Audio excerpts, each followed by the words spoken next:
на фоне этого скандала президент Владимир Зеленский призвал парламентскую фракцию «Слуга народа» обязательно поддержать его жесткие инициативы по КСУ. Об этом он сказал в своем обращении к народным депутатам еще вчера.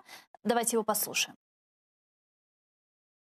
Очевидно, що за підсумками ваших сьогоднішніх рішень, голосувань, будемо приймати глобальні рішення. Спробуємо жорстко перезавантажити всю систему, тому що час розмов закінчився. Закінчився час умовлянь і м'якості. Потрібно прийняти жорсткі рішення щодо Конституційного суду. Обов'язково. Це навіть не прохання. Ніяких прохань, коли знищують цінності.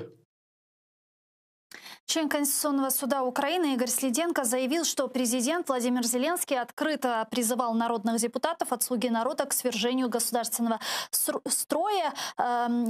Более того, он сказал, что Зеленский наговорил себе на 150 лет тюрьмы. Конец цитаты. Подробнее давайте его послушаем.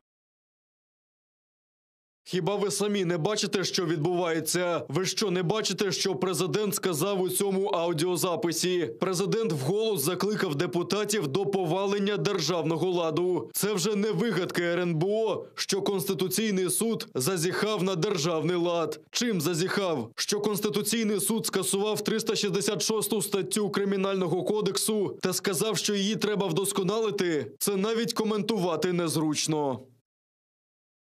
Ряд решений Конституционного суда спровоцировали политический кризис в Украине, а ситуация требует жестких решений. Об этом на своей странице в Facebook заявил руководитель Офиса президента Андрей Ермак. Безумовно, зараз маємо класичну політичну кризу, яка спровокована цілим рядом рішень Конституційного суду і ситуативним антипрезидентським союзом відомих політичних груп. Так, ситуація складна і вимагає жорстких і командних рішень. Втім, подібні кризи – основа всіх сучасних демократій. Вони дозволяють долати внутрішні конфлікти і вирішувати суспільні протиріччя. Глава президентской партии «Слуга народа» сказал, что поддержит законопроект президента Владимира Зеленского в случае, если он будет вынесен в зал парламента о распуске Конституционного суда.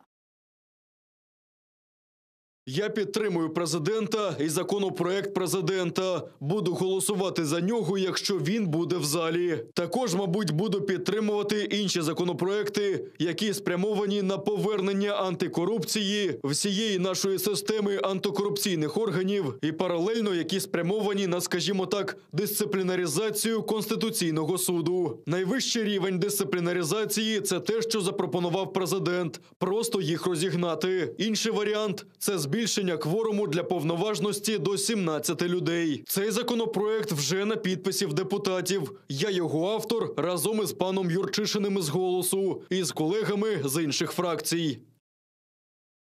Высказались и во фракции «Европейская солидарность». Сегодня выступая с трибуны Верховной Рады Украины, народный депутат от «Европейской солидарности» Артур Герасимов сказал следующее. На додаток до кризи в економіці, до провалу з епідемією, Україна вже тиждень тоне в найбільшій політичній кризі за останні роки, яка має ознаки конституційного перевороту та узурпації влади з боку Зеленського. Зеленський відкрито тисне на депутатів, аби ті ухвалили закон про розпуск Конституційного суду. Це спроба отримати ручний Конституційний суд, який потім визнаватиме всі капризи Банкової. Давайте сейчас услышим позицию фракции «Голос». Соломія Бобровська, народний депутат України, фракція «Голос», з нами зараз на прямому зв'язку. Пані Соломія, вітаю вас. Доброго дня, витаю. Доброго дня. То, что происходит сегодня вокруг решения Конституционного суда Украины, которое фактически хоронит антикоррупционную реформу, можно ли назвать конституционным переворотом?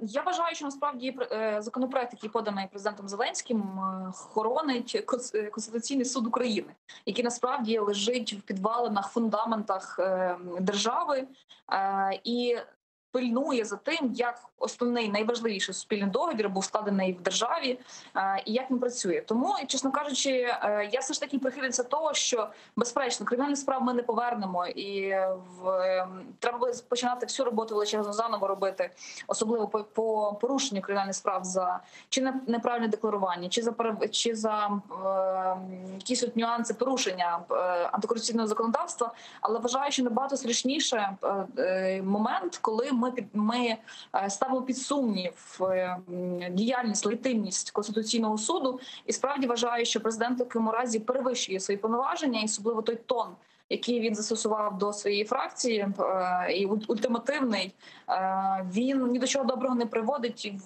в двох випадках. І вперше, як він тисне на депутатів щодо порушення Конституції, це раз. А друге, це якщо він ставить умови або перевибори, або закон, ну гаразд. Я думаю, що тут він підіграє красиво, і, зокрема, опозиційній платформі «За життя». Підемо ми на перевибори і побачимо результати, в тому числі голосувань за «Слуг народу», які так само, як і на місцевих виборах, просядуть дуже сильно.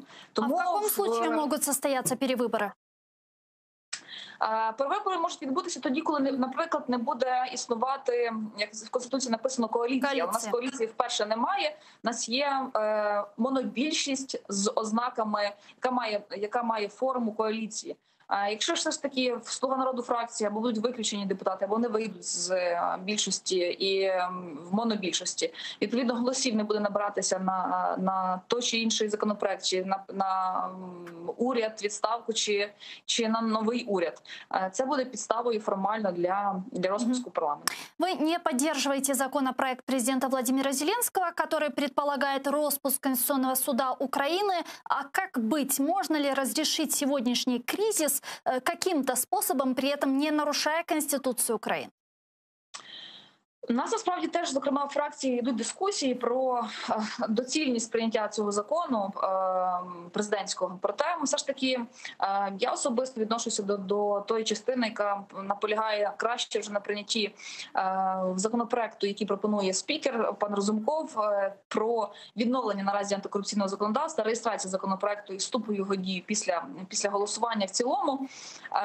І таким чином ми фактично виграємо час на місяць-два для підготовки правильної і вишліфованої, і вичитаної на всі юридичні конституційні моменти антикорупційного законопроектів.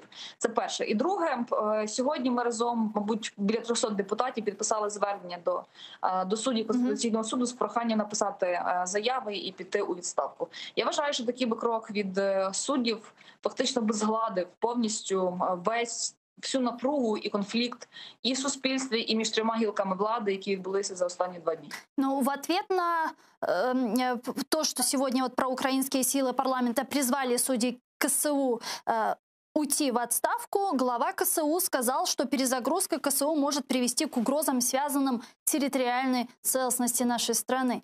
Это такая прямая угроза, правильно я понимаю? Ну, мова буде йти, звичайно, про призначення нових членів КСУ, питання часу, як воно буде функціонувати, наскільки втратить фактично свою надієздатність, а от час на відсутність роботи існування КСУ. Безперечно, є моменти, є нюанси. Проте, що в тому числі лишаються судді, які не голосували за це рішення, не підтримували. Тому, думаю, що можна було б розглядати різні варіанти. Але питання було б готовності, наприклад, за частинами, щоб був відсутній кворум, так в самому КСУ. Тому було б бажання, рішення би точно знайшлося, консенсусне. Якщо знайшлося це рішення і в різних фракцій, було б добре зібратися і з президентом, і по можливості намалювати схему виходу з цієї кризи усім сторонам і усім гілкам влади в Україні.